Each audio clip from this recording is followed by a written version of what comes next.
importanteng balita ito dyan ha? Paano yan? Itong tungkol sa mga problemang kinakaharap ngayon ng International Criminal Court, ICC.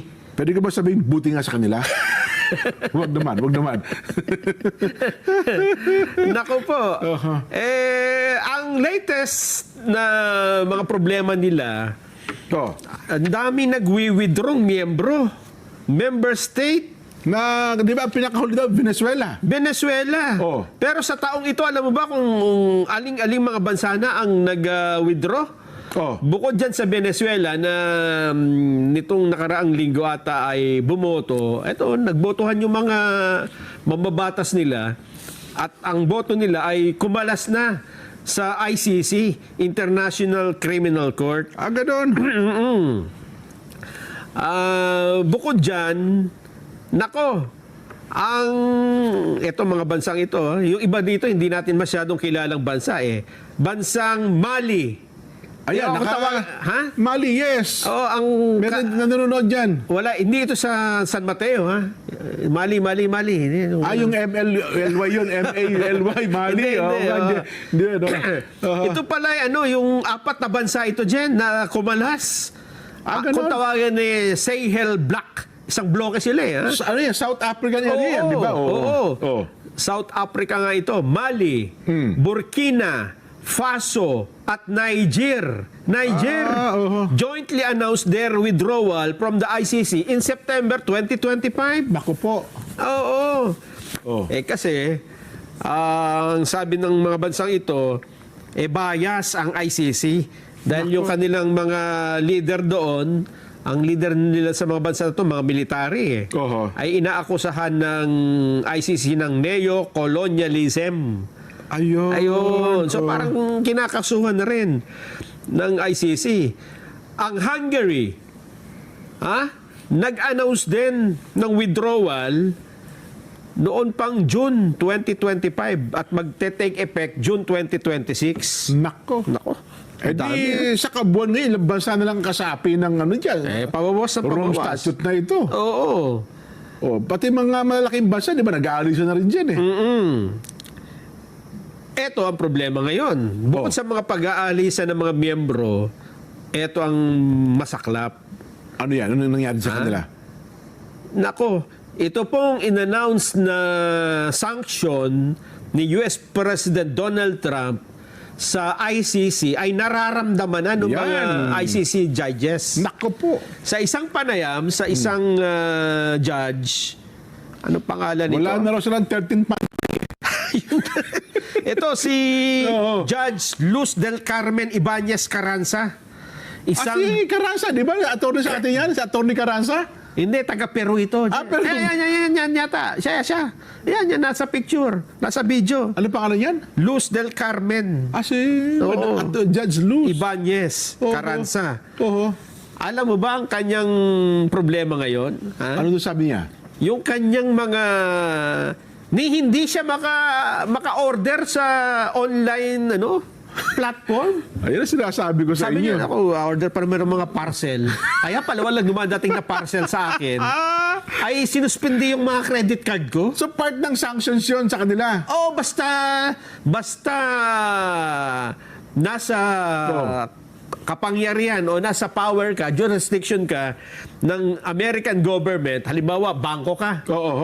Ang opisina mo meron sa European Union, di ba? Sa Europe kanila, di ba? Lalo Europe, tapos meron pa sa Amerika.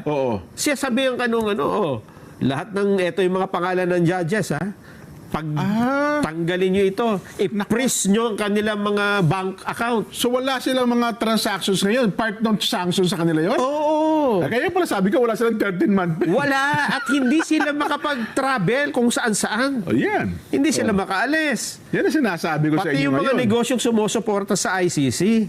Kasi nga tinigil na di ba? Binabalaan ni Trump yung mga nagbibigay ng suporta sa kanila lalo na ngayon at ipinipilit kasi nila dyan na aarestuhin nila si Benjamin Netanyahu. Ng Israel. Nako. Lalong nag-iingit ngayon si Trump. May panibagong banta sa kanila. Bukod dyan ngayon pala ay ramdam na nila yung sanction na yon. Hindi lang sila, pati kamag-anak nila dyan. Ganon. Pati yung mga apelido Carranza. Ibanez. Nararamdaman kasi siyempre, halimbawa, sa isang bank account, magkakasama kayo doon, nandun yung pangalan mo, damay ka. Pati yung kamag-anak yan, hindi kayo maka-withdraw. Hindi, maka-withdraw. Ako po. Yun ang sinasabi ko sa inyo. Yes. Akala nyo kasi kayo lang ang makapangyarihan. Ito pa yung pinakahuli, di ba? Ito yung kay Meron Trump. pa. Yung kay Vladimir Putin. Yung sa Russia naman yan. Yung hindi lang para arrest warrant ang ibinigay doon, Jen, sentensya na. Ha? Ano sentensya? Sinentensyahan ng Moscow Court ang ICC prosecutor na si Karim Khan Naku yan, matindi ang Karim ka na yan. at ang 8 pang ICC judges Oh. na makulong ng 15 taon. Naku, sila pa ang ikukulong ngayon. 15 years kasi pinapakulong nila si Vladimir Putin eh. Oo. Sabi niya ng Russia, teka, anong kapangyarihan niyo para ipakulong ang presidente namin? Nag-hearing ngayon sa Moscow. Oho. Ayun. Hearing in In absentia. absentia. May kaso sila ngayon sa Moscow. Oho. Ngayon, Jen, hindi sila makatravel sa mga bansa na malamang may Russian authority. Naku, halos magkakatabi yung mga yan, Ayun di ba? nga, oo. Diba? Hindi mo kasi alam. Halimbawa, Jen, ito, bibigyan ng example. Sige, sige. Si Pangulong Duterte. Yan, nakakulong ngayon sa kanila, di ba? Wala namang polis dito ang ICC, di ba? Wala. Kaya nga nag-coordinate sila doon sa Interpol eh. Biglang dinampot, sinakay ng aeroplano. Oo. May question ba sa Pilipinas? Wala na ngayon, ando na eh. Kaya ibig sabihin, mga ibang bansa, may question ba? Wala kung May mapasyon gobyerno bang nagsasabing, ba't yung ginanyan? Hindi. Oo. Therefore, pag inaresto ng Russian ang mga ICC judges, kahit sa Netherlands, alam, biglang dinampot. Oo. Sinakay ng aeroplano. Oo. Dinala sa Russia, doon ikinulong. Oo. Anong questionin natin doon? Korte rin nila yung nagpapasya doon, di ba? Oo nga, no. Hindi ba? Lalo ngayon, kasi sa kanila, landlock lang yan, tatawid ka lang ng border. Sakay ka lang sa motorsiklo, di ba? Oo. Oo. Yan ang Oo nga, problema ngayon ng ICC. Nako. Matindi yung impact ngayon ng pangyayaring ito, Jen. Ramdam nila ngayon ang pangyayari dyan. Ramdam nila. Magiging pressure kaya ito? Ano kaya magiging epekto nito sa kaso ni Pangulong Digong? Tsak, merong epekto Meron. yan. Hindi maring wala. Oho. Lalo't lalo na at yung prosecutor nila, yung Karim Khan na Yan, totoo yan. suspendido ngayon. Oo, may dahil kaso yan, di ba? Meron siyang sexual misconduct Yan. na kaso. Oho. Ito po ay diningig na ng United Nations. Ang nagdinig dito isang UN-led investigation team. Oho. Meron na raw pong findings pero hindi inilalabas, confidential pa. Nako. Oo. In time pala, pwede damputin yan. Pag sinabing, na-receive ko yung text eh. Oo, pwede. Ano ba sasabihin? Kinopya lang namin yung Pilipinas eh. Oo. Oo. Ganun din ang ginawa niyo sa kanila eh. Oo. Group effort to. Paano ko sinabihan ni General Torre? Oo. Arrestuin mo si... Iko-commission ka ng United Nations. Okay, iko-commission ka ng Russia. Yeah. Arrestuin mo si Judge ganito.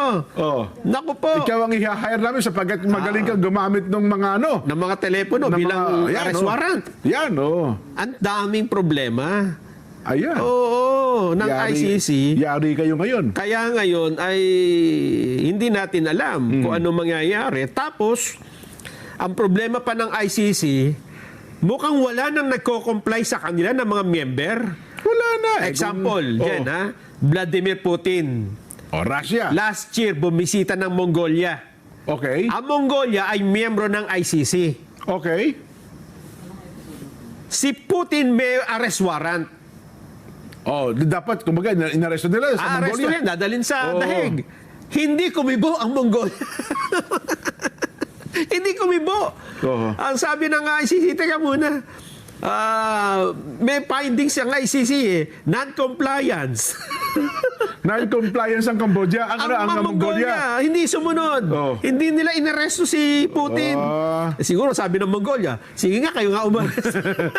Baka pag inaresto namin to, maging pulbos ang Mongolia. Totoo. Ayan ang problema ngayon ng ICC. No, isang araw, nanonood ako sa YouTube. Alam mo bang ang Russia pala isa sa may pinaka-dangerous security? Oo. May mga pinakamagagalit, pinakamapanganib na mga security. O ako man ang taga Mongolia, pag inaresto ko yun eh. Di ba? Buti sana kung panahon pa ni Kublai Khan. Yun na nga. Di ba? Hindi na, tapos na sila dun eh. Yun na. Sa era ng mga mandirigma eh. Oo. Sila'y mababait na sa Mongolia. Totoo. Ano ang problema ngayon, Jen? Mongolia tayo. Empire, Mongolian Empire. Oo. Eto ang problema. Di ba, may kine-question na jurisdiction? Oh. Yung Pilipinas, yung ang kampo ng Pangulong Duterte. Yes. Ngayon, hindi makapag-desisyon ngayon ang appeals chamber ng ICC. Nagbigay pa sila ng dagdag na panahon para magpaliwanag ang magkaabilang panig kung ano ang kanilang masasabi dun sa question ng jurisdiction. Kasi di ba ang question dito, ipinail nyo yung kaso, hindi na kami miyembro ng ICC. May technicality problem nga yan. Totoo ka. Kasi sabi nila, ang effectivity yun, dapat yan. Kung nag-resign kayo, 1 year after, ilagpas na rin ng 1 taon eh. Ilagpas na ng 1 taon. Diba? Tsaka nyo, pinagana yung kaso, tsaka nyo na-file. Ibig sabihin, hindi nyo na kami miyembro. Ayun ang magiging problema nila. January 16 ang deadline ng pagpapile nung komento dito. Ako, nangangamba dyan, Nelson, baka sa mga susunod na taon, pati mga judges na yan, mag-resign na sa ICC yan. Amare. Kasi kung hindi ka na makasweldo, ba't ka pa, di ba? Oo. Ang problema nito dyan, halimbawa lang kasi ang sinasabi lang ngayon ni Trump, puti yung Netanyahu Yan, tsaka yung sa Israel baka biglang masabi niya, pati Duterte. Kasi my friend Duterte, di ba? My friend Duterte. Sabi naman ng Vladimir Putin, my friend Rodrigo. Ano mangyayari ngayon? Ayan ho magiging problema natin. Di kayo tinawagan niyo, Digong, pare, tulungan niyo nga ako. Masyado akong ginigipit ng mga... Di ba? Siguro nga, no? Baka walang telepono lang dun eh. Totoo. Pero baka pagka tumawag si Digong kay Putin, kahit kay Putin lang eh. No? Totoo. Ang laki ng impluwensya ng mga yan. Lalo kung sabi, kahit mo ng Amerika, di ba? Ang US. Halimbawa, i-raid nila yung ICC. Pag-aarestohin yung mga nandun. Sasabihin nila, may court order. Lalo pa, halimbawa yung Russia, no? Nako. Ano yung magaling na ng Russia? Yung MGB ba yun? Yung counterpart nung, di ba, yung kanilang intelligence, na, tama, MGB. Nako. Di ba yung CIA? Si Amerika yun. KGB. KGB pala. Yung kung gabi, babae. Yung kinakaina ko kasi UKB eh. Kanina sabi, itol yung kayo yun eh. KGB, kanila, di ba? Teka lang, pag ngayon, dahil po sa pangyayaring ito, dapat mag-isip-isip na po ang ICC. Pag hindi nyo po binago yung bagay na yan, hindi na kayo maragdagan ng miyembro. Lalong humihina. Lalong hihina yung po yung grupo ninyo yan. Ang sabi naman ng iba, yan ang mas lalong dahilan ngayon para hindi pakawalan si Duterte. May ganun bang pananaw? Kasi parang yan na lang ang kanilang yan na lang kanilang trabaho eh. Si Digong na lang ang yan na lang kanilang trophy ngayon eh. Naku. Hindi. Kung sa kabilang banda naman, baka makita na rin panggigipit yan. Yun nga. Ang laki ng question kasi, laking issue international yan. Yes. Ang problema dyan, kung makitaan mo ng biglang, di ba? Kalusugan ng isang matandang 80 anyos na. Ilang taon na ba si Digong? 80 plus? Parang ganun. Hindi ba? Hindi maganda talaga. Lalong bababa ang popularity ng ICC pagka nagkaganyan. Totoo. At kung yung trend na nga po sa pangyayaring ito, baka sa mga susunod pa, wala lang talaga maniniwala dyan sa ICC na yan. Di ba? Yung Rome Statute na yan.